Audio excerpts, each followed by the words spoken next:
नमस्कार, स्वाभिमानी न्यूज चॅनलच्या बातमीपत्रात आपले स्वागत। सुरुवातीला जाणून घेऊया आजच्या ठळक घडामोडी। धुळ्यातील एल.एम. सरदार शाळेजवळ पाचेरी पुलाचे काम लवकरच सुरू होणार, आमदारांनी केले स्थळाची पाहणी। शिंदखेडा राजा येथे उपोषणात बसलेल्या रविकांत तुपकरांच्या उपोषणास धुळ्यातून शेतकऱ्यांनी दिला जाहीर पाठिंबा। आग्रा रोडचा राजा गणेशोत्सव सभा मंडपाचे इर्शादभाई जागीरदारांच्या हस्ते करण्यात आले उद्घाटन। धुळेकर संघटनेच्या वतीने धुळे शहरातील गरीब गरजवंत विद्यार्थ्यांना शैक्षणिक साहित्याचे करण्यात आले वाटप। मी केलेल्या पाठपुराव्यामुळेच मनमाड इंदूर रेल्वे मार्ग मंजूर, डॉक्टर सुभाष भामरे यांचे पत्र परिषदेत माहिती। आता जाणून घेऊया बातमीपत्र विस्ताराने। धुळे शहरातील शैक्षणिक चौकात कमलाबाई शाळेजवळ रस्ता ओलांडताना होणारे विद्यार्थ्यांचे अपघात टाळण्यासाठी आमदार फारुख शाह यांनी त्या ठिकाणी पाचेरी पूल उभारलेला असून तशाच पद्धतीचा पूल जुन्या मुंबई आग्रा महामार्गावरील सुशी नाल्याजवळ असलेल्या एल.एम. सरदार हायस्कूल जवळ केला जाणार आहे। त्यासाठी 1,70,00,000 रुपये खर्चून हा पाचेरी पूल उभारला जाणार आहे। दरम्यान यासाठी प्रभागातील माजी नगरसेवकांनी पाचेरी पुलाची आमदारांकडे निवेदनाद्वारे मागणी केली होती। त्याची दखल घेत अर्थसंकल्पात या पुलासाठी 1,70,00,000ची तरतूद करण्यात आली। दरम्यान 2-4 दिवसातच या कामाला सुरुवात होणार आहे। त्यामुळे आज धुळे शहराचे कर्तव्यदक्ष आमदार डॉक्टर फारुख शाह यांनी स्थळ पाहणी केली। त्यावेळी त्यांच्यासोबत अभियंता आर पाटील, अभियंता झालटे साहेब, किरण पाटील साहेब, ईशी रावसाहेब, मनपा अभियंता नवनीत सोनोनी, प्रदीप चव्हाण, हेमंत पावटे आदी उपस्थित होते।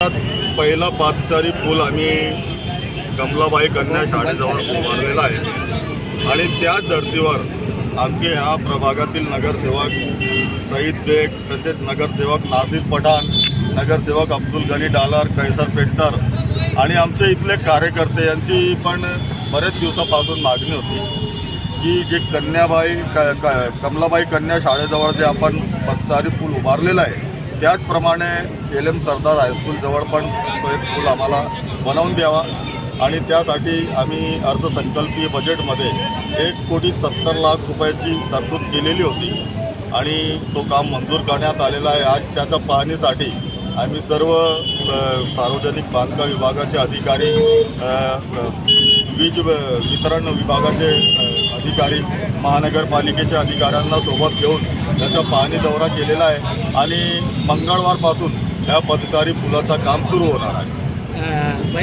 शहर वाहतूक शाखेचे जे पोलीस निरीक्षक आहे त्यांना बोलावून आणि त्यांना सांगणार आहोत आणि लवकरात लवकर तो पूल लहान मुलांसाठी सुरू करणार आहोत। शेतकरी नेता रविकांत तुपकर यांनी दिनांक 4 सप्टेंबर 2024 पासून शिंदखेडा राजा जिल्हा बुलढाणा येथे शेतकऱ्यांचे विविध प्रलंबित मागण्या मंजूर करून शेतकऱ्यांना न्याय देण्यात यावा यासाठी अन्नत्याग आंदोलन सुरू केलेले आहे। दरम्यान सदरील आंदोलनाची दखल घेऊन शेतकऱ्यांच्या प्रलंबित मागण्या मंजूर करून त्यांना न्याय देण्यात यावा, तसेच तुपकर साहेब यांच्या सुरू असलेल्या आंदोलनाला पाठिंबा देण्यासाठी आज धुळे जिल्ह्यातील शेतकरी पुत्रांनी धुळे जिल्हाधिकाऱ्यांमार्फत राज्याचे मुख्यमंत्री यांना निवेदन दिले।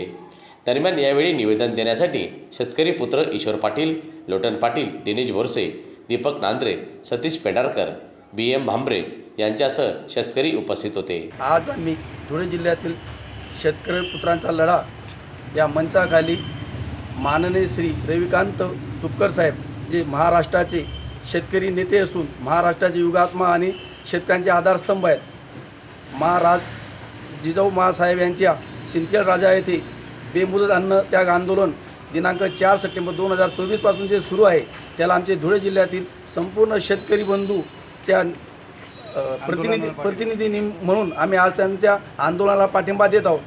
तरी आमच्या धुळे जिल्ह्यातील पीक विमा, आता जो परिस्थिती आहे ओला दुष्काळ, मागच्या वर्षाचा जो पीक विमा आहे 25% झालेला आहे तो 100% व्हायला पाहिजे, कर्जमुक्ती व्हायला पाहिजे, असे जे काही विविध प्रश्न आहेत, शेतकऱ्यांना इतर जे प्राणी आहेत त्यांच्यापासून संरक्षण पाहिजे, असे विविध प्रश्नांसाठी तुपकर साहेबांचे आंदोलन सुरू आहे, त्याला आमच्या धुळे जिल्ह्याचा पाठिंबा आहे। धुळे शहरात गेल्या अनेक वर्षाची परंपरा असलेल्या आग्रा रोडचा राजा गणेश उत्सवाची परंपरा कायम ठेवत आज धुळे शहरातील आग्रा रोडचा राजा गणेश उत्सव सभा मंडपाचे माजी नगरसेवक कैलास चौधरी, काँग्रेस पक्षाचे ज्येष्ठ नेता मुकुंदराव कडोले, इंडिया आघाडीचे उमेदवार इर्शादभाई जागीरदार, पैलवान मुरलीधर लोखरे, पैलवान संजय वाडेकर, अशोक चौगुले यांच्या प्रमुख उपस्थितीत सभा मंडपाचे आज उद्घाटन करण्यात आले। दरम्यान या मंडळाच्या माध्यमातून गेल्या अनेक वर्षांपासून गणेश उत्सव साजरा केला जात आहे। गणेश उत्सवाच्या 10 दिवस मंडळाच्या वतीने विविध धार्मिक सामाजिक उपक्रम देखील राबविले जातात। त्याचप्रमाणे 10 दिवस धुळे शहरातील सामाजिक राजकीय पक्षाच्या पदाधिकाऱ्यांच्या हस्ते गणरायाच्या मूर्तीची आरती देखील करण्यात येत असते। दरम्यान गेल्या अनेक वर्षाची परंपरा कायम ठेवत यावर्षी देखील आगररोडचा राजा गणेश मित्र मंडळाच्या वतीने ही परंपरा कायम ठेवण्यात आलेली असून आज या सभा मंडपाचे उद्घाटन करण्यात आले। दरम्यान याप्रसंगी आगररोडचा राजा गणेश मंडळाचे पदाधिकारीसह कार्यकर्ते मोठ्या संख्येने याप्रसंगी उपस्थित होते। राजा एकनाथ ध्यानशाळेत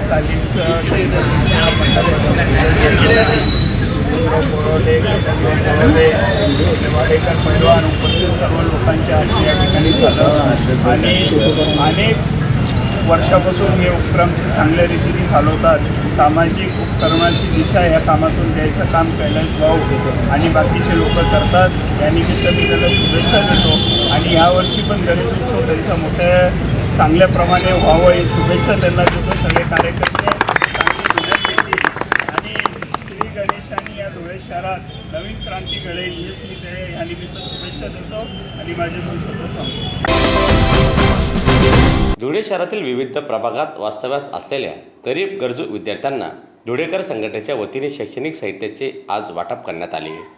दरम्यान यासाठी धुळेकर संघटनेचे पदाधिकारी हे दानशूर व्यक्तींची भेट घेऊन त्यांना गरीब गरजू विद्यार्थ्यांची सविस्तर माहिती देतात व त्यांच्याकडून मिळालेल्या आर्थिक मदतीच्या माध्यमातून धुळेकर संघटनेच्या वतीने गरीब विद्यार्थ्यांना शैक्षणिक साहित्याची मदत केली जाते।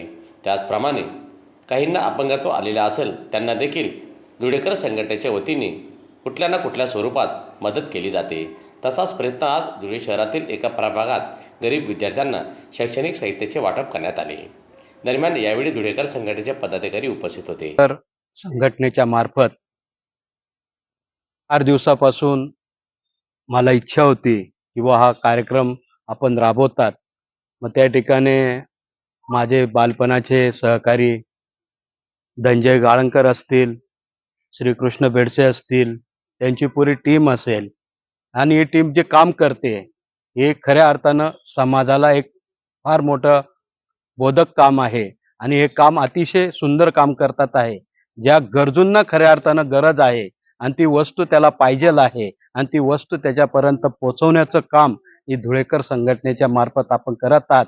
त्याबद्दल मी प्रथम सर्व या टीमचं आभार मानतो, अभिनंदन करतो आणि कौतुक करतो किंवा या पुढील काळामध्ये जसं आज आम्हाला सहभागी करून घेतलं या पुढील काळात आम्हाला सहभागी करून घ्या की जेणेकरून असे जे काही होतकरू आणि ज्यांना खऱ्या अर्थानं शैक्षणिक दृष्ट्या असतील, सामाजिक दृष्ट्या असतील किंवा आरोग्यदृष्ट्या असतील, ज्यांना ज्या ज्या पद्धतीने त्यांना त्रास होत असेल आणि त्या विभागामध्ये त्यांना जसा अडचण येत असेल ते अडचण आमच्यापर्यंत पोहोचवली म्हणजे धनंजय गाळणकरांकडे किंवा श्रीकृष्ण बेडसे असतील त्यांच्या टीमपर्यंत पोहोचवली तर ते टीम पूर्णपणे ते यशस्वी करतील असा मला पूर्ण विश्वास आहे। कारण धुळे शहरामध्ये ज्या ठिकाणी पाण्याचा प्रश्न होता त्या ठिकाणी धुळेकर संघटनेच्या मार्फत तुम्ही पाण्याची टाकी सुद्धा बसवली म्हणजे नुसतं व आरोग्य किंवा शैक्षणिक न घेता आपण एक सामाजिक बांधिलकी म्हणून समाजाला ज्या मूलभूत गोष्टी पाहिजे त्या मूलभूत गोष्टी सुद्धा आपण हात घालतात। त्याबद्दल पुनश्च आपले आभार।